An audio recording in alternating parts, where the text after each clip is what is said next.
Mengintip rumah mewah Tiko setelah dibersihkan petugas gabungan, kini megah tanpa debu dan sarang. Kini rumah mewah Tiko di Jalan Paron, Kelurahan Jatinegara, Kecamatan Cakung, Jakarta Timur telah dibersihkan.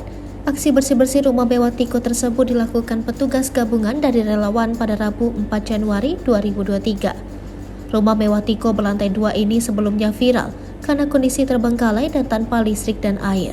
Rumah tersebut dihuni oleh Tiko dan Ibu Eni yang diduga mengidap gangguan jiwa. Sejak Rabu 4 Januari pagi, petugas dari Sudin Penanggulangan Kebakaran dan Penyelamatan Jakarta Timur, PPSU Kelurahan Jatinegara, serta relawan kerja bakti membersihkan rumah Tiko. Kasih Op Sudin Penanggulangan Kebakaran dan Penyelamatan Jakarta Timur, Gatot Sulaiman mengatakan, kerja bakti ini dilakukan setelah pihaknya mendapat permintaan dari relawan. Dalam kerja bakti rumah Tiko ini, Sudin Penanggulangan Kebakaran dan Penyelamatan Jakarta Timur menggerahkan sebanyak 12 personil dan juga 1 unit mobil pompa kapasitas 4.000 liter.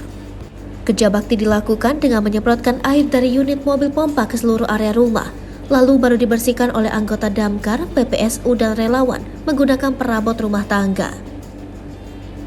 Gatot menuturkan dalam proses kerja bakti pihaknya tidak menemui kendala. Hanya saja untuk pembersihan bagian langit-langit rumah tidak disemprot langsung agar tak merusak bangunan. Sementara untuk rumput dan tanaman liar di halaman rumah mewah Tiko dipangkas jajaran PPSU Kelurahan Jatinegara. Sehingga kondisi bangunan rumah Tiko kini sudah lebih baik dari sebelumnya. Ketua RT 6 RW 2 Kelurahan Jatinegara, Noves menuturkan rumah Tiko setidaknya sudah terbengkalai sejak tahun 2010. Tepatnya selepas ayah Tiko pergi keluar kota dan tak kunjung kembali. Kepergian ayah Tiko tersebut diduga membuat kondisi psikologis Eni terganggu, sehingga ia enggan menggunakan listrik dan air selama tinggal di rumah. Tiko pun sempat menjual perabot rumah untuk memenuhi kebutuhan biaya hidup.